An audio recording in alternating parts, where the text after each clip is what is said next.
listener production. Hi, Natarsha Belling with you and welcome to the afternoon edition of The Briefing. Coming up in our deep dive, thousands of Australians turned out this morning for an emotional paddle out at Bondi Beach in a powerful message of healing, unity and hope. It comes just 5 days after Sunday's terror attack, with so many still in shock. We speak with the key organiser on the swim's powerful message and what the local community needs now. But first, let's check the afternoon headlines this Friday, the 19th of December.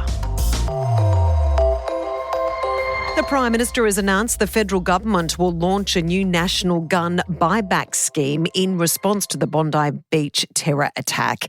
Mr Albanese says it will be the largest weapons collection since Port Arthur.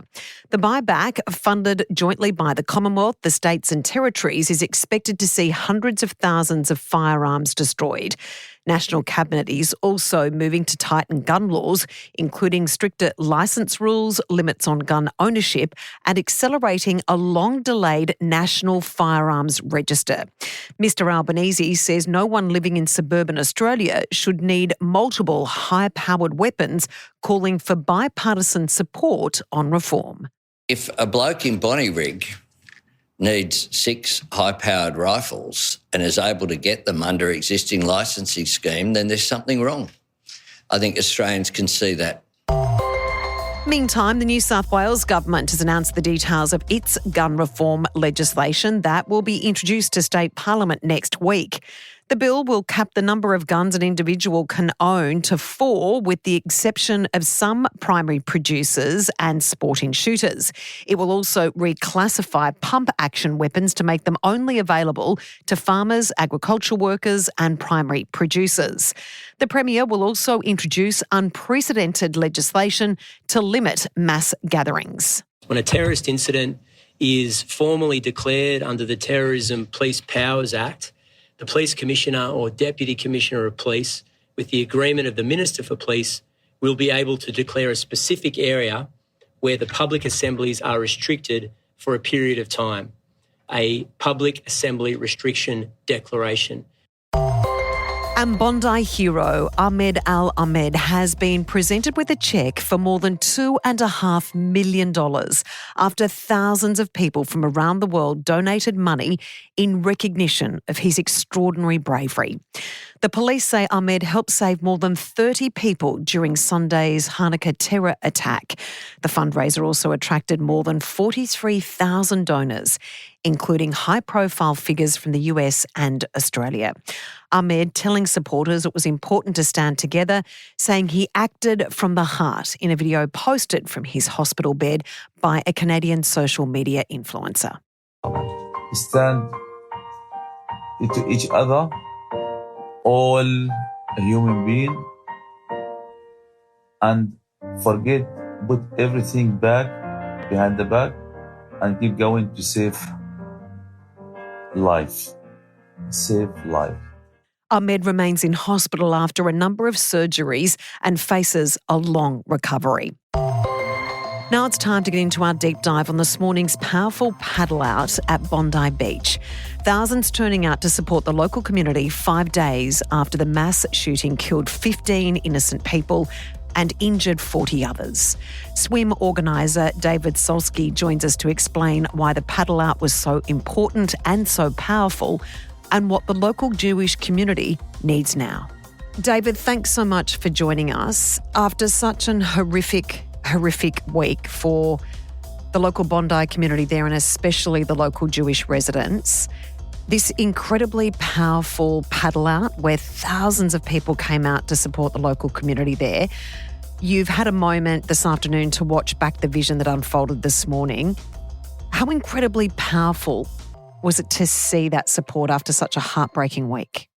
I felt very privileged to be able to, firstly, just to be able to get given the opportunity at just such short notice to organise and pull together the event, and then, to be able to address everybody on the beach. So for me personally, it just felt like a great opportunity to just try and, use my voice to deliver a message to the Bondi community, and that felt really good just to have those people, dialed into us for that, that 15, 20 minutes everybody just seemed really in the zone listening to the messages. And I think we conveyed some really great messages about, the tolerance and the diversity and how we really need Bondi to be a place where all the good things about Australia sort of emanate from. And then, when I actually saw what was happening in the water, I sort of stepped back from the promenade onto just the little wall, on the other side of the promenade, just so I could get a little bit more of an aerial view. And it just made me feel like actually quite small, like just,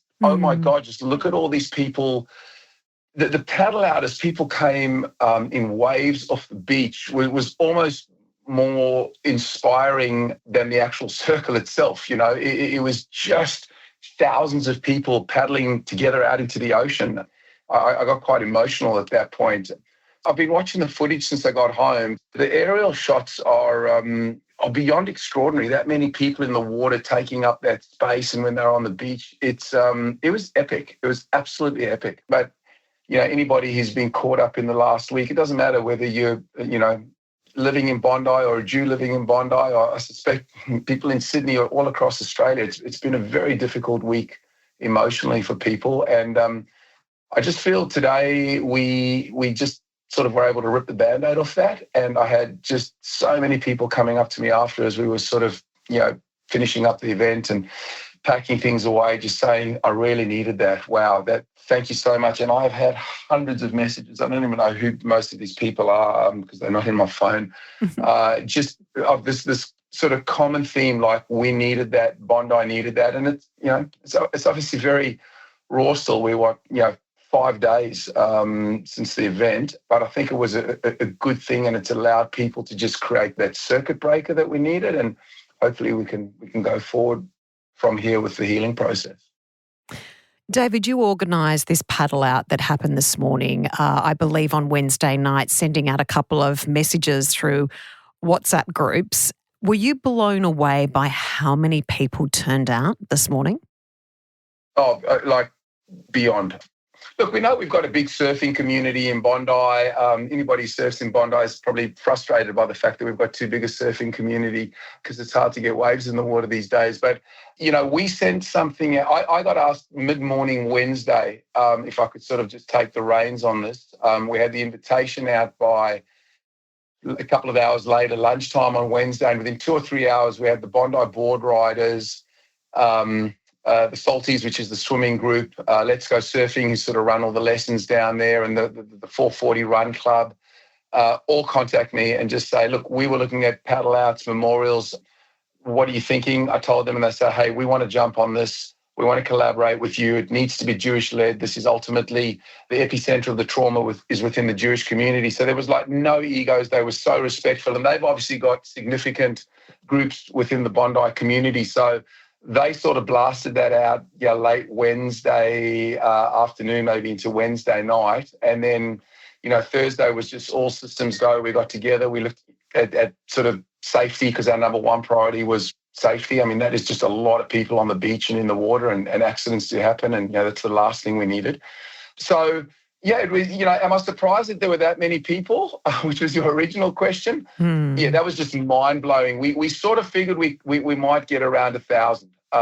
Would have been, for us, we would, and it's not about getting a great result. It's the people that wanted to be there. We wanted to be there, but we estimate there was probably somewhere in the order of 4,000 to 5,000 people involved, with at least half of those in the water, which is, it's just quite extraordinary. So yes, we were blown away, but at the same time, it shows you the enormous strength and the cohesiveness and just how connected this Bondi community is. I mean, as I said, literally Wednesday evening, these channels were opened up via social media, and within 36 hours, that's what happened.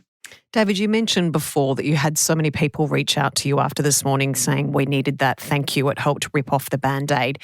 How are you and how is everyone else there at the moment? Yeah, look, it's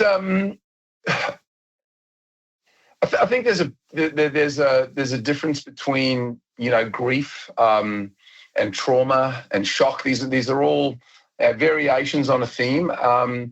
For me personally, I'm a member of the Jewish community. We know people that have been been impacted. There is a level of shock and disbelief, but, I feel very, very lucky. My kids are a little bit older now. They're in their early 20s, but, for a decade plus, we would have had our kids down there at that. So, I'm probably dealing with a little bit of shock and disbelief and can move past it. And then there's other people who, for example, the first responders that we invited to come and speak this morning, they're dealing with what I would probably more consider trauma, the things that they saw, the things that they had to do. You just shouldn't have to do as a regular Bondi community member living on Campbell Parade. So theirs is much deeper. And then when you obviously get closer to the epicenter of this, you deal with the true grief. I was at the funeral of Rabbi Eli Schlanger on Wednesday. And I'm 56 years old. I've been to some funerals, in my life, and they're never pleasant. But the extent of the anguish in the wailing of the relatives it was visceral. It just went right through my bones, as it did for everybody else who was there. So, I think just depending how close you were to this, it really depends how you were impacted. But I think for a lot of people on the beach today, yes, there were absolutely some first responders. There were some people who were deeply traumatized.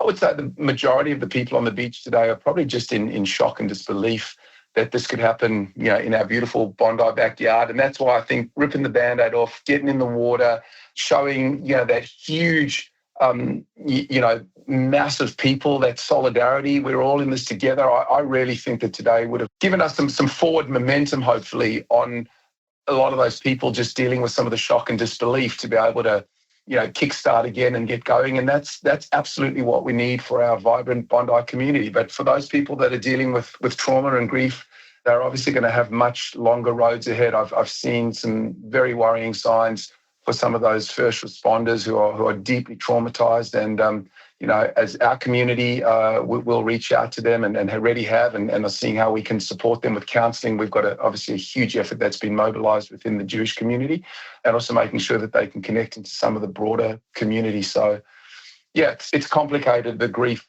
trauma, shock dynamic. David, moving forward, and it is an incredibly long road ahead, today was an important step forward. And as you mentioned earlier, seeing that vision of that incredible paddle out, thousands of people turning out to support the Jewish community and the importance of unity and cohesion. What does your community need now? That's a big and complicated question. I think the first thing that our community needs is to feel safe. And I'm not talking, it's physical and emotional safety on obviously in many respects linked, but right now, I don't think our community feels physically safe at all. We haven't felt physically safe for a long time. The escalation in violence has been there for everybody to see. We've all heard it from the Josh Frydenbergs and others over the last few days, but we've seen from the Opera House steps this escalation, graffiti, burning cars, burning synagogues. Did we think it would end this badly? No. Was there always a risk of a terror attack? Yes, probably. But with this event that we're still trying to fully unpack in terms of, 2 carloads of people coming from Melbourne, radicalized, linked to the killers, our community feels physically unsafe. We have got a huge internal response, driven by a combination of our own resources and police resources. And until, the community feels safe, I think it's going to be very difficult for us to move forward. Once we're physically safe, I think understanding that Australians are, behind us, they understand us as a community, they empathise with us. We've had this terrible, terrible dynamic where people have been unable to distinguish between what's happening, in the Middle East and Gaza and what's happening locally. And, there are many, dare I say, most members of our community who are completely dismayed by what's happening, in Israel, with the government, with what's happening in settlements in the West Bank.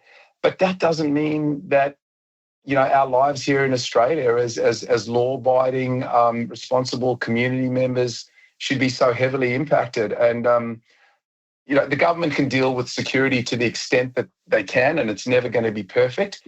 But how do you make us feel emotionally safe now is a much bigger challenge. And I can tell you that there are hundreds, possibly in the thousands of community members here in our Sydney community, and from what I hear in the Melbourne community as well, who are genuinely thinking about their futures in Australia. Because we've always said in Australia over the last few years, we thought we were, broadly speaking, physically safe. It's just been an emotional challenge. We look at Israel and we go, in Israel, there's always a physical danger, but we feel emotionally safe. If we land up here in Australia feeling both physically and emotionally unsafe, you will see an exodus of people from here to Israel. I have multiple friends who bought places in Israel in the last 2 years since October 7, which is uncanny that people would want to leave this beautiful city, this beautiful eastern suburbs that we live in and go to Israel because they don't feel safe here. I think that would be a tragedy for Australia, and it is related to both physical and more importantly, emotional security. David, we really appreciate your time on what has been a horrific week for the Jewish community. We wish you and the Bondi community all the very best, and thank you so much again for joining us. No, thank you. We really appreciate the opportunity to be heard. So thank you. That was David Solsky. And that's it for this episode of the afternoon edition of The Briefing. We'll be back tomorrow with the weekend briefing. And on tomorrow's episode, Antoinette is joined by author Phoebe Sutherland-Stocks. Tony Blair's Chief of Staff, Jonathan, was sent home from Balmoral by the Queen because he had brought his girlfriend. And the Queen found out they weren't married and thought it was inappropriate and would set a bad example for Camilla and Charles. So he just got sent home. But he really didn't like the Queen anyway. And we'd love you to subscribe or follow us on Instagram @The Briefing Podcast. I'm Natarsha Belling. See you next time.